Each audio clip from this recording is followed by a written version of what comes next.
13 Lectures on General History of China by Liu Zheng. Chapter 13. The History of the People's Republic of China.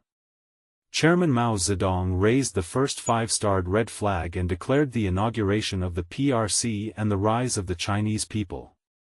The founding of the PRC marked the victory of China's new democratic revolution across the country and the beginning of a new historical era in the revolution and construction of China. It was under his leadership that after half a century of struggle, the CPC and the Chinese people won the great victory of the new democratic revolution and created the PRC. A general progression to the socialist modernization of the People's Republic of China. From the Chinese body in Western means theory of 1860s to the survival of the fittest evolutionary theory of 1890s and the freedom, equality, universal love, capitalist democratic ideological culture of the early 20th century, and from the democracy in science, rationalist thinking and culture proposed by the New Culture movement to the triumph of socialist thought over other new schools of thinking, it can be seen that all of them aimed to provide China with ideas of seeking equal status with other nations, gaining independence and reforming traditional thinking and culture and, most importantly, modernizing the country. The primary question studied seriously by the Chinese Communists was also the path and direction that China's future development should take. In his Theory of New Democracy, published in 1943, Mao Zedong mapped out the guiding principle for the construction of a new democratic politics, economy, and culture. He systematically and comprehensively elaborated this grand program. In terms of politics, China should adopt a joint dictatorship for all the revolutionary classes under the leadership of the proletariat, build a regime with the system of democratic centralism. In terms of economy, China should restrain capital, equalize land ownership, nationalize big banks, industries, and business, wipe out feudal relations in rural areas, and give land to farmers as private property. In terms of culture, China should safeguard national independence and dignity, clear up traditional culture. It has been more than 70 years since the new China was established. In order to revitalize the great Chinese nation, guided by 3 generations of Communist Party leaders, including Mao Zedong, Deng Xiaoping, and Jiang Zemin, this exploration has undergone a transition from new democracy to socialism. 2. Completing the transition from new democracy to socialism.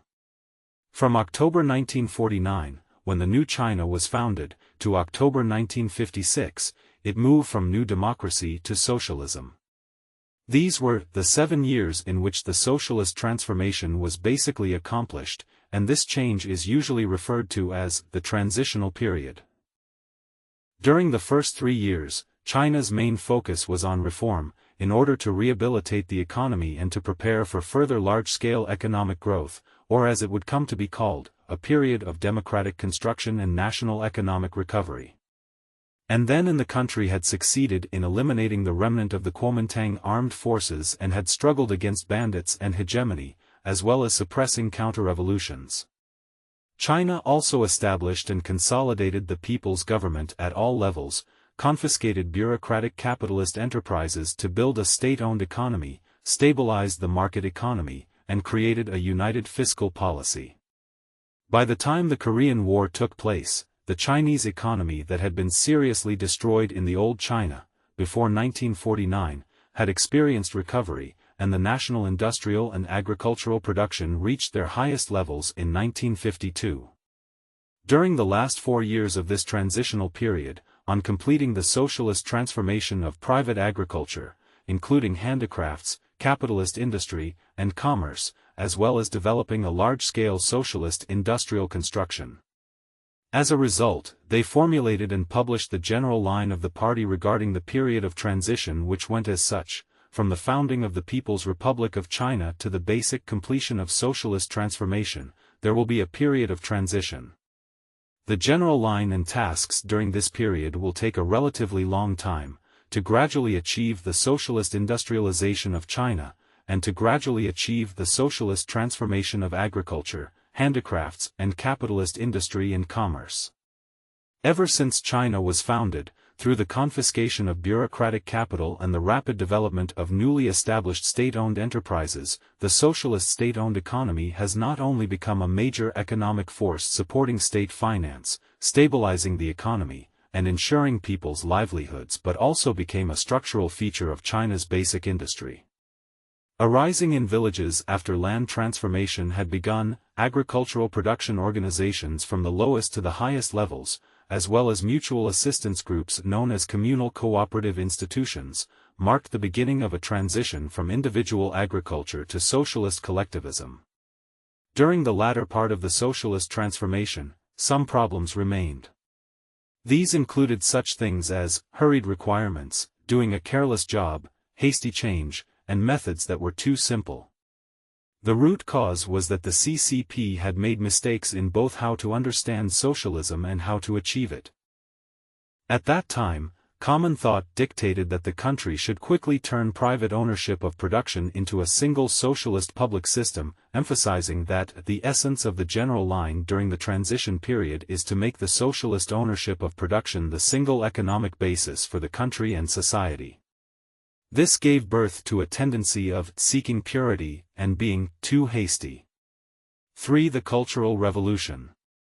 The guideline of establishing socialism was put forward by the 8th Congress of the Communist Party held in September 1956, where the People's Republic of China had comprehensively decided to devote itself to socialist construction.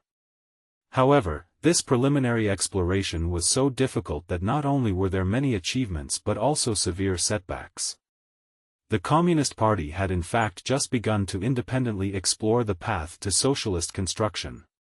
After having gained a decade of comprehensive socialist construction, China at that time spent another 10 years of hardship during the Cultural Revolution. The Cultural Revolution resulted in the failure of the party to bring about socialist modernization as specified by the 8th Congress. Around the time of the 8th Congress of the Communist Party, taking into account the problems the Soviet Union's socialist construction, the Central Committee of the Communist Party explicitly maintained their wish to avoid the Soviet Union's failures and establish socialism in its own way. In this way, the focus of the party and the country had been transferred from a revolution and class struggle to economic construction and from emancipating productive forces to protecting and developing them. This was the most significant turning point for China since the completion of the transformations. The most severe mistake was the Great Leap Forward, starting in 1958, and the movement to form rural communal cooperative institutions. This was too ambitious and too hasty with regard to production. The result was it created great anxiety during the socialist transition and brought severe damage to the overall national economy and continued modernization. And Mao Zedong, the leader at the time, was the core reason for the production error. So there was a political change in which Liu Shaoqi succeeded Mao Zedong.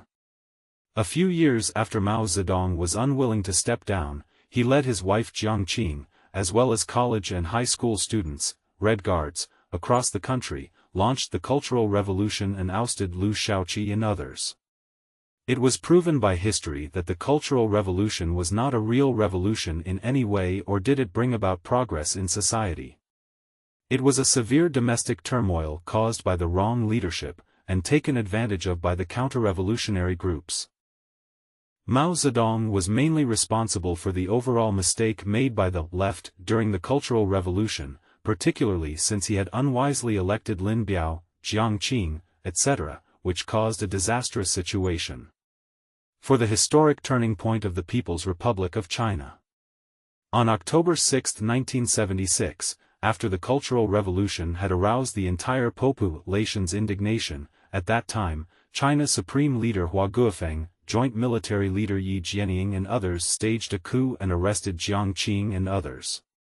Arrested Jiang Qing and others was indeed a victory which ended the disastrous Cultural Revolution. This was an important step for the further development of the country. Later, during the third plenary session of the 11th Congress held in December 1978, the party and the state had come to realize that this was the most important historic turning point for the People's Republic of China since it was founded in 1949. At the third plenary session of the 11th Congress, the party's political line, including ideology and organization, had been changed. The central task of the party and the state had been transferred to socialist modernization and the great policy of reform and opening to the world. This marked the start of creating a socialist road with Chinese characteristics and the development of a socialist cause. At the 6th plenary session of the 11th Congress of the Central Committee of the Communist Party in 1981, symbolized the overall realization of this great event in China's history. At the 3rd plenary session of the 11th Congress held in December 1978 by encouraging the emancipation of minds and seeking truth from facts and relating theory with facts. When resolution on history was passed at the 6th plenary session of the 11th Congress held in 1981, it not only completely rebuked the Cultural Revolution and corrected the error of the left made by Mao Zedong in his later years but also protected his position in history and his achievement in socialism as well as re-establishing the guiding role of Mao Zedong thought in the party and country. At the 3rd plenary session of the 11th Congress held by the Central Committee of the Communist Party, it decisively stopped using the slogan of "Make Class Struggle" as the policy, rather focusing on economic construction and transferring the central task to socialist modernization, all the while making a strategic decision on reform to open up China to the world. Over several years, hundreds of new laws and regulations were formulated and put into practice, so that great progress was made in the ratification of democracy. This symbolized that the socialist, democratic, and political structure had entered a new stage while overall reform had developed even further. 5. Creation of socialist modernization with Chinese characteristics. Only after a full decade of reform, of opening up to the outside world, and of modernization, which included the 5 years after the 12th National Congress of the Communist Party of China was held in September 1982, followed by the 5 years after the 13th National Congress of the Communist Party of China was held in 1987, could the full development of China at that time be seen. The Communist Party of China must stick to combining Marxism with Chinese conditions, and this was the second historic leap after the founding of the revolutionary road of China as a new democracy. This was also one of the most important epoch-making breakthroughs accomplished by the Communist Party of China since the founding of the country. During this new period, it was determined that Deng Xiaoping theory was to be in a leading position as the principal guideline for the party and state's activities. At the 14th Congress of the Communist Party of China held in October 1992, Deng Xiaoping was highly praised for his contributions to socialist theory with Chinese characteristics, and his name was added to the theory for the first time. His theory was explicitly defined as the guideline for China's socialist cause.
在本节目结束之前，如果您感到满意，请订阅本频道。